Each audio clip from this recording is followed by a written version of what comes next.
안녕하세요. 뇌균형 연구소 이승용입니다.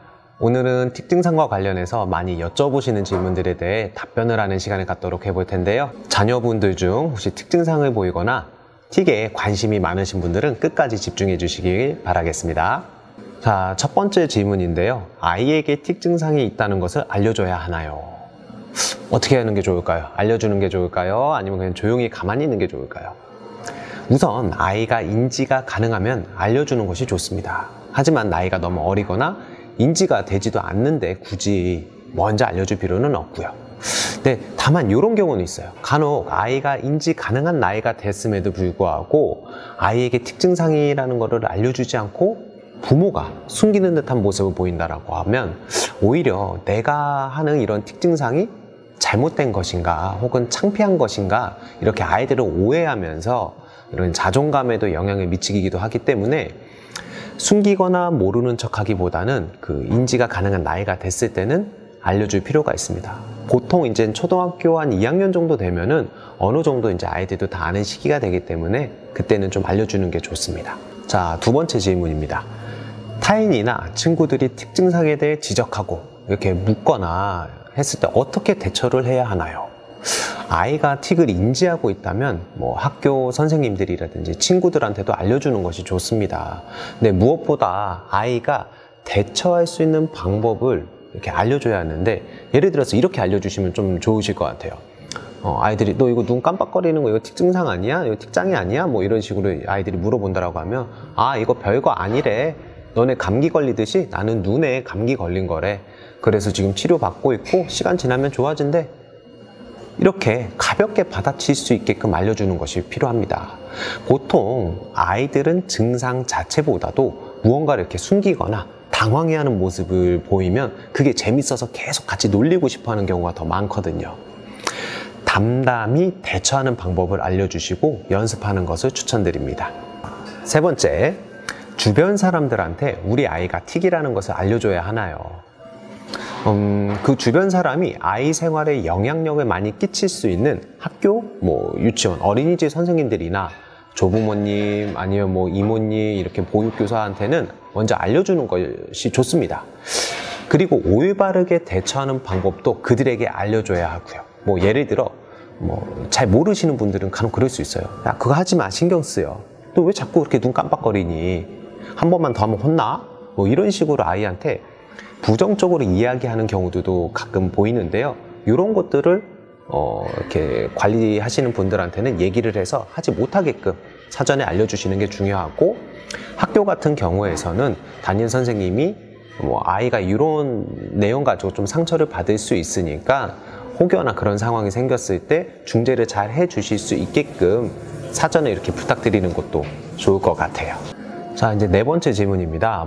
아이의 틱증상을 어떻게 받아들여야 할지 모르겠어요. 가만히 지켜봐야만 하나요? 부모님들의 이제 관점인데요. 네, 그렇습니다. 가장 좋은 것은 틱이 보이던 보이지 않던 그냥 똑같이 아이를 대해주시는 게 좋아요. 틱을 한다고 해서 특별히 배려할 필요가 없다라는 것입니다. 근데 간혹 스트레스를 받으면 틱증상이 심해진다고 훈육도 하지 않고 온실 속의 화초처럼 아이를 이렇게 키우는 부모님들이 간혹 계십니다. 근데 이는 정말 잘못된 행동이에요. 틱이 스트레스에 취약한 것은 사실입니다. 그렇다고 이 스트레스를 매번 피할 수 없다라는 거는 부모님들도 알고 계실 거예요. 그렇기 때문에 이 스트레스를 이겨나갈 수 있는 힘을 키워나가야지 피하는 것은 오히려 옳은 방법은 아니다라는 것입니다. 그리고 이 부분보다 더 중요한 거는 틱에 대한 부모님에 대한 불안과 공포를 조절하는 것이 더욱 중요한 것입니다. 과연 이 틱 증상이 아이를 힘들게 하는지, 혹 아이보다 내가 더 힘들어 하는지, 나의 힘듦 때문에 아이한테 압박을 하는 것은 아닌지, 이거를 한번 확인해 보실 필요가 있으세요. 그래서 절대 틱을 보인다라고 해서 아이를 너무 온실 속의 화초처럼 키우는 거, 스트레스를 주지 않는 환경에서 키우는 거는 잘못되는 것이다 라는 거를 명심해 주시고요. 자, 이어서 다섯 번째 질문. 틱 증상 때문에 자존감이 낮아지고 교우 관계에도 문제가 생기는데 어떻게 해야 하나요? 네, 사실 틱 증상을 보이는 아이들 중 본래 정서적으로 안정되어 있는 아이들이 많이 있습니다. 그런데 증상이 보이기 시작하면서 불안정해진 경우가 많다라는 거죠. 우선은 아이가 할 수 없는 것, 여기에는 신경 쓰지 말고요. 할 수 있는 것을 도와서 성공 경험을 자주 시켜주세요. 성공 경험. 그래서 예를 들면 운동 같은 것들이 매우 도움이 됩니다. 운동을 통해 자기 조절감도 높이고 성취감도 높여줄 수 있기 때문에 되게 이 부분들을 추천드리는데, 보통 팀 스포츠는 스트레스 유발을 할 수 있는 요소들이 많이 있어요. 사회 관계성에 대한 것들이 또 있기 때문에 1대1로 할 수 있는 것들, 아니면 혼자 할 수 있는 것들이 있죠. 뭐 인라인, 뭐 등산, 아니면 클라이밍, 아니면 이제 또 도움이 되는 것들은 이런 라켓 운동 같은 거, 탁구, 배드민턴, 테니스, 이런 것들을 아이에게 경험을 많이 시켜주고 에너지 발산을 많이 시켜주세요. 그럼 틱 증상도 같이 사라질 거예요. 왜냐하면 틱 증상은 도파민 분비가 안정적으로 조절이 안 돼서 나타나는 증상 중에 하나인데, 이런 운동을 하게 되면 도파민 분비가 자생적으로 안정적으로 잘 돌아갈 수 있기 때문에 이러한 활동들 적극 추천드리고, 성공 경험을 반복적으로 시켜주는 게 아이의 정서적인 부분을 케어할 수 있는 좋은 방법입니다. 자, 마지막 6번째 질문입니다. 특정 활동을 하면 틱 증상이 심해지는데 어떻게 해야 되나요? 뭐 예를 들어서 책을 볼 때 틱 증상이 너무 막 심해지는 경우라고 보실게요.